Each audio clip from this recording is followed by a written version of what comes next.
दोस्तों, अगर आप इस वीडियो पर आए हैं तो आप इस वीडियो को अंत तक सुनें।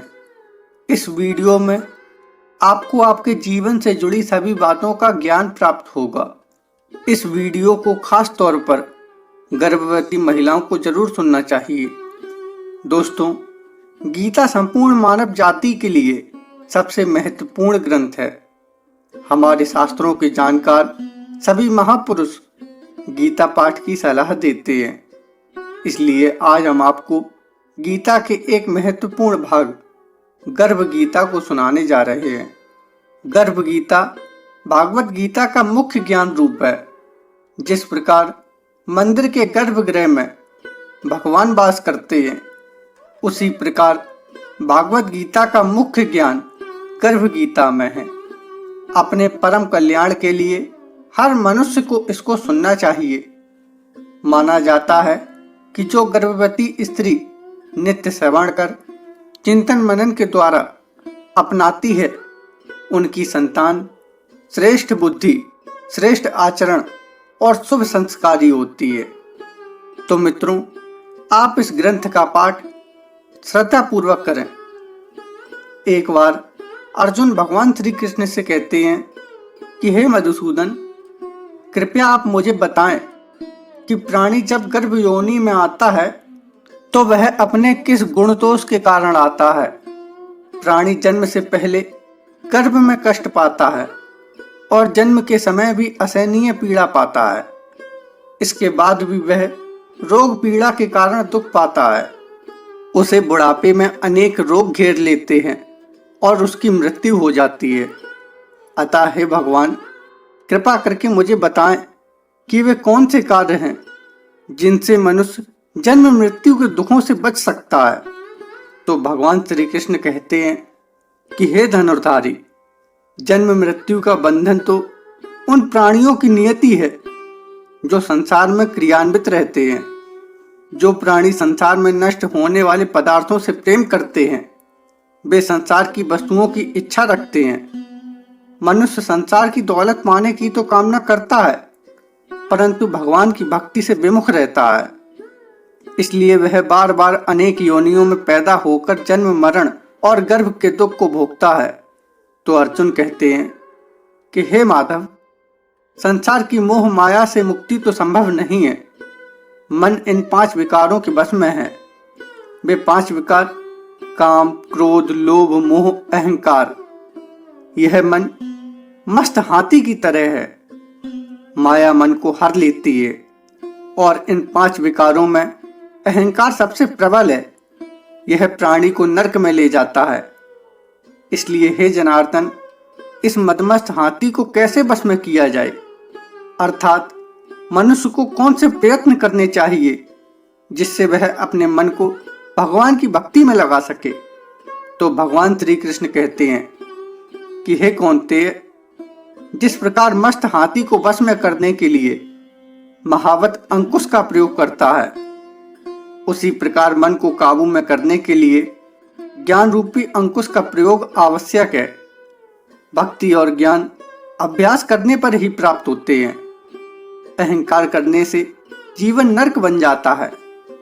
तब अर्जुन कहते हैं कि हे जनार्दन, कुछ प्राणी तो आपकी भक्ति करने के लिए वन जंगलों में जाकर रमते हैं और कुछ सांसारिक मोह माया छोड़कर जगह जगह भटकते फिरते हैं। अतः हे प्रभु, इस बारे में कैसे पता चले कि आपकी भक्ति किस प्रकार मिल सकती है। तो भगवान श्री कृष्ण कहते हैं कि हे अर्जुन, जो प्राणी मुझे खोजने के लिए जंगलों में फिरते हैं, वे सन्यासी व बैरागी कहलाते हैं। वे सिर पर जटा बांधते हैं तथा भस्म लगाते हैं, लेकिन उनमें भी कुछ लोग मेरे दर्शन नहीं कर पाते, क्योंकि उनमें भक्ति व प्रेम नहीं, बल्कि वे अहंकार में डूबे हुए होते हैं। तप या बैरागी का अहम तो मेरी भक्ति पाने में बाधा डालता है। मैं शुद्ध मन से भक्ति करने वाले सतत अभ्यासी, जो काम, क्रोध, लोभ, मोह और अहंकार से परे है, मैं उन्हें ही दर्शन देता हूँ। तब अर्जुन कहते हैं कि हे मधुसूदन, मनुष्य इन 5 विकारों से ग्रस्त होकर अपने सांसारिक जीवन को नष्ट कर लेता है। हे माधव, वह कौन सा पाप है जिसके कारण किसी की स्त्री असमय ही मर जाती है, किसी के पुत्र मर जाते हैं, और किस पाप के कारण व्यक्ति नपुंसक हो जाता है? तो भगवान श्री कृष्ण कहते हैं, हे अर्जुन, जो व्यक्ति किसी का कर्ज लेकर उसे चुकाता नहीं है, वो इस पाप कर्म से अपनी पत्नी को खो देता है। उसी प्रकार जो किसी की अमानत नहीं लौटाता, उसके पुत्र मर जाते हैं। जो व्यक्ति किसी व्यक्ति की सहायता करने का वचन देता है और समय पर उसकी सहायता नहीं करता, वह नपुंसक हो जाता है। ये सभी बड़े भयंकर पाप हैं। तब अर्जुन कहते हैं कि हे कृपा निधान, मनुष्य किस पाप के कारण हमेशा रोगी रहता है और किस पाप के कारण बोझा ढोने वाले गधे का जन्म पाता है? स्त्री तथा गधे का जन्म प्राणी को किस पाप के कारण मिलता है? मनुष्य किस कुकर्म के फलस्वरूप पशु बनता है? तब श्री कृष्ण कहते हैं, हे धनुर्धारी, जो मनुष्य अपनी कन्या को बेच देता है वह हमेशा रोगी रहता है। जो अभक्ष भोजन करता है और विषय विकार के लिए मदिरा पान करता है, वह गधे का जन्म पाता है। जो व्यक्ति झूठी गवाही देने वाला होता है, वह स्त्री का जन्म पाता है। जो भोजन बनाकर पहले खा लेते हैं, बाद में भगवान को दान करते हैं, वे बिल्ली सूकर की योनि को प्राप्त करते हैं।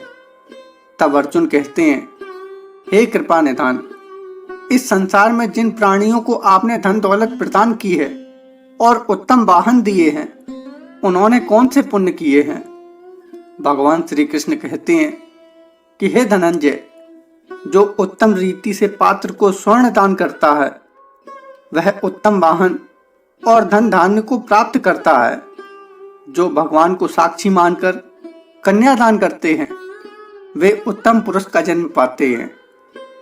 अर्जुन कहते हैं, हे दयानिधि, इस संसार में आपने किसी को तो सुंदर बनाया और किसी को इतना कुरूप, किसी को धनवान बनाया, किसी को निर्धन, सो ऐसा क्यों है? भगवान श्री कृष्ण कहते हैं कि हे अर्जुन, जिन प्राणियों ने अन्न दान किया उनका स्वरूप सुंदर है, और जिन्होंने विद्या दान किया वे बुद्धिमान हैं। लेकिन मेरे लिए पुरुष का रूप स्वरूप नहीं, बल्कि उसके गुण महत्वपूर्ण है। जो संतों की सेवा करते हैं वे धनवान व पुत्रवान होते हैं। अर्जुन कहते हैं कि हे मधुसूदन, मनुष्य धन और सांसारिक सुखों के प्रति इतना मोह क्यों रखता है? तब श्री कृष्ण कहते हैं, हे कौन्तेय, यदि प्राणी मेरी कृपा से वंचित हो जाए तो वह धन दौलत आदि से मोह करने लगता है, लेकिन ये सब नाशवान है। विवेकी प्राणी इनसे दूर रहता है। जो व्यक्ति सांसारिक मोह त्याग कर पवित्र स्थलों के दर्शन करके मेरी निष्काम भक्ति करता है, वह राजा के समान सुख प्राप्त करता है। सभी वस्तुएं नाशवान होती हैं, केवल मेरी भक्ति ही ऐसी है जिसका नाश नहीं होता। तो अर्जुन कहते हैं कि हे जनार्दन, मनुष्यों में शारीरिक रोग जैसे रक्त विकार, खंडवायु, अंधता तथा पंगुता आदि का क्या कारण है? यह रोग क्यों होते हैं? बताने की कृपा करें। तब भगवान श्री कृष्ण कहते हैं कि हे अर्जुन, जो प्राणी मेरी भक्ति से विमुख हो गया और माया में लिप्त हो गया, वे क्रोधी, रक्त विकारी, आलसी, दरिद्र, खंडवायु जैसे रोगों से ग्रसित होते हैं। जो स्त्री अपने पतिव्रत धर्म का पालन नहीं करती, वह संयम रहित, ज्योतिहीनता जैसे विकारों से ग्रस्त रहती है। अर्जुन कहते हैं, हे मधुसूदन, कृपा करके गुरु दीक्षा के बारे में भी कुछ बताने का कष्ट करें।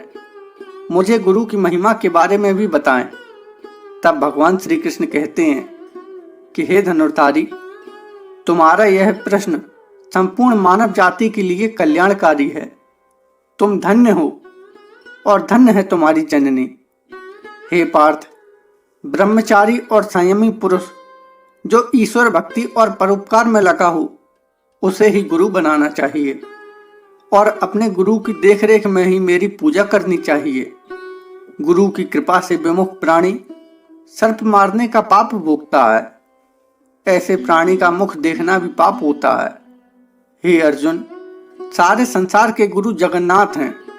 विद्या का गुरु काशी, चारों वर्णों का गुरु ब्राह्मण, ब्राह्मण का गुरु सन्यासी है और सन्यासी उसे कहते हैं जो अपना सब कुछ त्याग कर मुझ में रम गया हो। वह ब्राह्मण जगत गुरु है। जो गुरु का भक्त है वह मेरा भक्त है। जो गृहस्थ गुरु से विमुख होता है वह चांडाल के समान है। जिस जगह मदिरा भांड हो उस स्थान का गंगा जल भी अपवित्र होता है।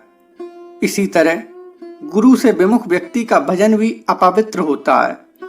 उसके सभी कर्म निष्फल हैं।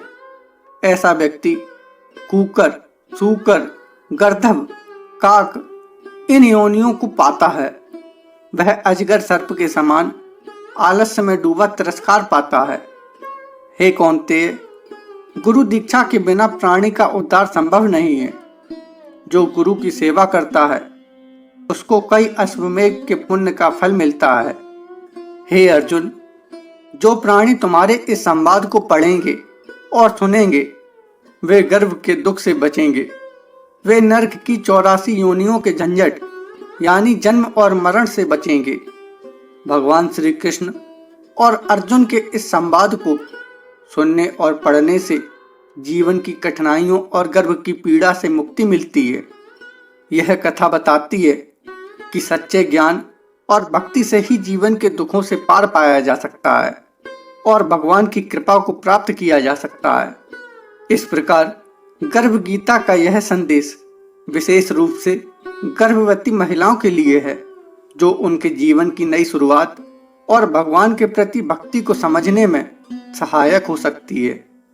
भगवान श्री कृष्ण की उपस्थिति और उनकी शिक्षाओं से हर किसी का जीवन धन्य और सुखी हो सकता है। इसलिए प्रत्येक मनुष्य को गीता का पाठ करना जरूरी होता है। इसीलिए हमारे महापुरुष हमें गीता पाठ की सलाह देते हैं। तो मित्रों, आपने भगवान के द्वारा दिए हुए उपदेशों को बड़े ध्यान से श्रद्धा पूर्वक सुना। भगवान आप सभी के कष्टों को हरें और आप पर कृपा बनाए रखें।